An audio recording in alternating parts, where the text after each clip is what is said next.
മാലിന്യമുക്ത കേരളത്തിന്റെ ഭാഗമായി വടക്കേക്കര ഗ്രാമപഞ്ചായത്തിലെ 9ാം വാർഡിൽ ശുചീകരണ പ്രവർത്തനത്തിന് തുടക്കം കുറിച്ചു. പ്രവർത്തനത്തിന്റെ ഔദ്യോഗിക ഉദ്ഘാടനം വാർഡ് മെമ്പർ സൈബ സജീവ് നിർവഹിച്ചു. വടക്കേക്കര ഗ്രാമപഞ്ചായത്തിൽ 9ാം വാർഡിലെ ആശാ വർക്കർമാർ, അംഗൻവാടി വർക്കേഴ്സ്, ഹരിത കർമ്മസേന പ്രവർത്തകർ, റെസിഡൻസ് ഭാരവാഹികൾ എന്നിവരുടെ നേതൃത്വത്തിലായിരുന്നു മാലിന്യമുക്ത കേരളത്തിന്റെ ഭാഗമായി ശുചീകരണ പ്രവർത്തനങ്ങൾ നടത്തിയത്. നമ്മളുടെ ആരെങ്കിലും ഇത് ഇടുന്നത് കണ്ടാൽ തന്നെയും അവരെ കൊണ്ട് അത് ചെയ്യിക്കാതെയെങ്കിലും ചെയ്യിക്കാതെ നോക്കണം.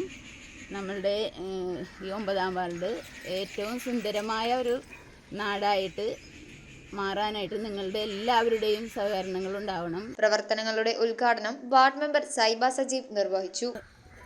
ഗവൺമെൻറ് തീരുമാനിച്ചിട്ടുള്ളതുപോലെ മാലിന്യമുക്ത കേരളം, അത് നമ്മുടെ 9ാം വാർഡ് ഇന്ന് തുടങ്ങി അതിൻ്റെ തുടക്കം ആരംഭിക്കുകയാണ്.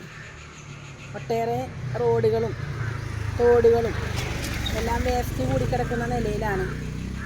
നമ്മൾ തോട് ശുചീകരണം 2 തോട് ശുചീകരണം നമ്മൾ നടത്തിയിട്ടുണ്ടെങ്കിലും മറ്റുള്ള തോടും വേസ്റ്റ് കൂടിക്കിടക്കുന്നതിന് ഭാഗമായിട്ട് നമ്മൾ ഇന്ന് തുടങ്ങിയതിൻ്റെ ക്യാമ്പയിൻ തുടങ്ങിയാണ്. അതിൻ്റെ അടിസ്ഥാനത്തിൽ നമ്മുടെ ഹരിത കർമ്മസേനക്കാർ, അംഗനവാടി ടീച്ചർ, ആശാ വർക്കർമാർ. News bureau, Paravur. നിങ്ങളുടെ കാഴ്ച പരിശോധിക്കുവാൻ ക്വാളിഫൈഡ് ഒപ്ട്രോമെട്രിസ്റ്റിന്റെ സേവനം ലഭ്യമാണ്. KR opticals, near federal bank, Palluruthy. Specs world, opposite TB hospital, Karuvelippady. KR opticals, കമ്പർഷൻ മുക്ക്, കുമ്പളങ്ങി.